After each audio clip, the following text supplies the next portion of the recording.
Hello student, मेरा नाम स्मृति Yadav ma'am है और मैं आज आपको 11th क्लास की हिंदी का जो चैप्टर मैंने इसके पहले वाले वीडियो में बताया था वो था कौन सा चैप्टर, नमक का दारोगा। मैं आपको वही समझा रही हूँ। मैंने लेंथी चैप्टर है इसलिए मैंने इसको पार्ट 1 पार्ट 2 में डिवाइड कर दिया था, तो मैं आज आपको पार्ट 3 है वो समझा रही हूँ। यहाँ तक तो आपको समझ में आ गया था कि वंशीधर कौन है, अलोपीदीन कौन है। वंशीधर है जो एक एक नौजवान युवक है। इसकी नौकरी लगी है, नमक विभाग में इसकी नौकरी लगी है। ये बहुत ही ईमानदार है। जो अलोपीदीन है ये भी अच्छा है, लेकिन ये जमींदार है तो इसका जमींदार का काम ही होता है पैसे लेकर अपना काम करवाना, क्योंकि जमींदार पैसे लेकर दूसरों से अपना काम करवाते हैं या कर्ज देते हैं। जमींदार मीन्स जमींदारी होता है। तो ये यहाँ पर ये सब था। और ये जो आपका नमक का दारोगा है ये प्रेमचंद जी हैं, उनके द्वारा लिखी गई एक कहानी है। तो स्पष्ट होता है कि आपका जो नमक का दारोगा है वो एक कहानी है। यहाँ पर वही बात हो रही है, दोनों के बीच बहस हो चुकी है ना, नमक के व्यापार पर। क्योंकि ये जो अलोपीदीन है वो चुपचाप चोरी छिपे नमक को ले जा रहा है और जो वंशीधर है उसकी इसी विभाग में नौकरी लगी है। तो अब देखते हैं होता है क्या। यहाँ इसके पहले वाले वीडियो में मैं आपको बता चुकी हूँ, अब मैं इसके आगे के बारे में बताऊंगी। फिर क्या होता है, जब अलोपीदीन की गिरफ्तारी होने लगती है तो वो बेहोश होकर गिर जाता है, मूर्छित हो जाता है। फिर क्या होता है, फिर होता है सुबह चारों ओर इसी घटना की चर्चा होती है। मैं आपको शॉर्ट में इसलिए समझा रही हूँ क्योंकि बहुत ही लेंथी चैप्टर है और मैं आपको सिर्फ वही चीज़ समझाऊंगी जो आपको बहुत जल्दी समझ में आ जाए। तो मैं यहाँ से स्टार्ट करती हूँ कि जब उसकी बदलू से उसको गिरफ्तार कर लेता है तो फिर क्या होता है, सुबह होती है तो चारों ओर इसी घटना की चर्चा होती है। जो अलोपीदीन है को हथकड़ियों में बांधकर अदालत ले गया। कौन? बंशीधर। अदालत के अधिकारी, वकील, मुख्तार, चपरासी आदि सभी उन्हें हथकड़ियों में देखकर हैरान थे, क्योंकि सभी उनके उपकारों से दबे हुए थे। जितने भी हैं ये अधिकारी हैं, चाहे अदालत के वकील हो, चपरासी हो, जो भी हो, सब किसके उपकार से दबे थे? अलोपीदीन के। उन्हें उनका इस प्रकार कानून के फंदे में फंसना भी बड़ा आश्चर्यचकित लग रहा था, क्योंकि वे अपने धन के बल पर कुछ भी कर सकते थे। अदालत में भी धन चला। समझ रहे इसका मतलब? धन ही चला, मतलब किसकी जीत हुई? अलोपीदीन की। और मुंशी बंशीधर का सत्य धराशायी हो गया। यहाँ पर धर्म और धन का युद्ध चला था इस अदालत में। आप ये चैप्टर को जब पढ़ोगे ना तो आपको समझ में आ जाएगा। बड़ा ही गलत तरीके से बंशीधर को गलत ठहराया जाता है। तो फिर क्या होता है, उसमें अदालत में जो डिप्टी मजिस्ट्रेट ने अलोपीदीन के विरुद्ध दिए गए जो भी सबूत थे उनको बिना आधार का और ऐसे भ्रमवाला बताकर उन्हें रिहा कर दिया तथा बंशीधर को चेतावनी दी कि वह भविष्य में होशियारी से काम करे। बल्कि गलती यहाँ पर अलोपीदीन की ही है, वो तो अपना धर्म ही निभा रहा था। लेकिन यहाँ पर जो होता है गलत होता है, लेकिन कोई बात नहीं। फिर क्या होता है, इस घटना के एक सप्ताह के अंदर ही बंशीधर को नौकरी से निकाल दिया गया। वे घर आ गए तो उनके पिता ने उन्हें खूब भला बुरा कहा।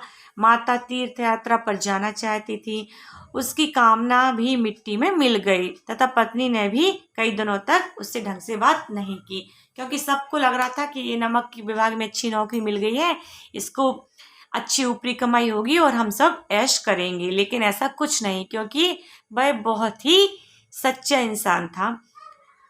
इस प्रकार के वातावरण में बंशीधर का एक सप्ताह तो बीत गया, क्योंकि सब उसके माता पिता और उसकी पत्नी उससे बिल्कुल ठीक ढंग से बात नहीं करते थे। फिर एक दिन संध्या के समय एक सजा हुआ रथ उनके द्वार पर आकर रुका। बंशीधर के पिता आगवानी के लिए दौड़े तथा पंडित अलूपीदीन को रथ से उतरता देखकर उन्हें झुककर दंडवत करने लगे और उनकी चापलूसी करने लगे। और अब यहाँ पर सोचने वाली बात है कि जब वो जीत गया है, अपना जो केस चला था, जब जीत गया है मतलब वहाँ पर धन की जीत हो चुकी है, धर्म हार गया था, तो अब उधर आने की उसको क्या जरूरत थी? किसके घर? बंशीधर के घर। उसको पता था, यहाँ आपको एंड में पता चलेगा कि ऐसा क्यों हुआ। वे बंशीधर को बोला जो मतलब चापलूसी करने लगा था उसका पिता, किसकी? अलूपीदीन की। और उसी चापलूसी के चक्कर में वो अपने ही बेटे को भला बुरा कहने लगा। तो अलूपीदीन ने कहा कि ऐसा नहीं, ऐसा ना कहें, आपका पुत्र तो कुल दीपक और पुरुषों की कीर्ति को बढ़ाने वाला है।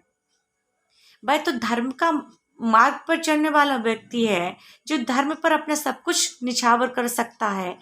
उन्होंने बंशीधर की प्रशंसा की और अपनी जायदाद का मैनेजर पद स्वीकार करने की भी प्रार्थना की। ऐसा क्यों कर रहा है वो? अभी आपको पता चलेगा। उन्हें 6,000 वार्षिक वेतन के अतिरिक्त बंगला, नौकर, चाकर आदि देने का वचन भी दिया। किसके लिए? बंशीधर के लिए। किससे बात कर रहा है वो? उसके पिता से बात कर रहा है। बंशीधर ने स्वयं को इस पद के आयुक्त मतलब उसने बोला कि नहीं नहीं, मैं आपका पद मतलब होता है आपकी पोस्ट, मैं इस पोस्ट या पद को स्वीकार नहीं कर सकता, मैं इतना योग्य नहीं हूँ। तो वो बोलता मैं बहुत अयोग्य हूँ, मैं आपको ऐसी योग्य नहीं हूँ कि आपका ये पद स्वीकार कर सकूँ। वो मना करने लगा, परंतु अलूपीदीन के बार बार आग्रह करने पर उन्होंने यह पद स्वीकार कर लिया। अलूपीदीन ने प्रसन्न होकर उन्हें गले लगा लिया। किसे? बंशीधर को। तो ये जो कहानी है इसमें 2 पात्र हैं, आपको मैं क्लियर कर देती हूँ। यहाँ धन और धर्म का युद्ध कैसे होता है। लेकिन यहाँ पर धन जीता है डायरेक्ट, वैसे जीता है इनडायरेक्ट धर्म, क्योंकि अलूपीदीन उसके सामने झुक गया है, उसकी ईमानदारी के सामने झुक गया है, इसलिए। तो यहाँ पर मैं आपको बताना चाहती हूँ, यहाँ जो नमक का दारोगा है, यहाँ पर कहानी के 2 पात्र हैं। एक का नाम क्या है? मुंशी बंशीधर, और दूसरा है अलूपीदीन। और अन्य सभी पात्र भी हैं इस कहानी में, लेकिन जो मैन है वो ये दोनों ही हैं, क्योंकि इसमें दोनों की विशेषताओं के बारे में भी बताया गया है। यहाँ पर जो बंशीधर है बहुत ही ईमानदार, सब शांत स्वभाव का है। तो जो अलूपीदीन भी है वो भी बहुत संपन्न है, मृदुभाषी है, बागपटु का मतलब होता है अपनी बात जो मन वाले उसको हम बोलते हैं। और ये समाज में एक प्रतिष्ठित व्यक्ति भी है, क्योंकि ये जमींदार है। अब यहाँ पर बात आती है, हम बोल रहे थे कि धर्म और धन की। तो यहाँ पर होता क्या है, जब वो अलूपीदीन को अदालत ले जाया जाता है, तो क्या होता है वहाँ पर? आप सब जानते हैं कि जिसके पास धन होता है उसके चापलूस करने वाले भी बहुत होते हैं। तो सबने मिलकर क्या किया था? सबने मिलकर अलूपीदीन को सही साबित कर दिया था और बंशीधर को गलत साबित कर दिया था। और उसके लिए अदालत में बहुत पहली बुरी कही थी, लेकिन वो चुपचाप रहा और कुछ नहीं बोला। वो जानता था कि धर्म धर्म ही होता है, धर्म को कभी कोई झुका नहीं सकता। धर्म मतलब सच्चाई का धर्म जो होता है उसे कोई झुका नहीं सकता, अंत में जीत उसी की होती है। वो चुपचाप रहा, उसको नौकरी से निकाल दिया, उसके बाद भी कुछ नहीं बोला।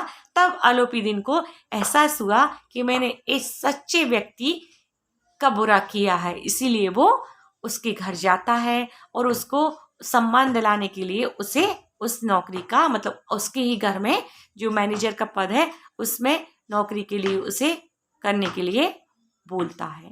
तो आपको शायद कहानी समझ में आ गई होगी। अगर आ गई है तो इसमें आपके प्रश्न उत्तर भी दिए गए हैं, तो आप उनको सॉल्व करने की कोशिश करना।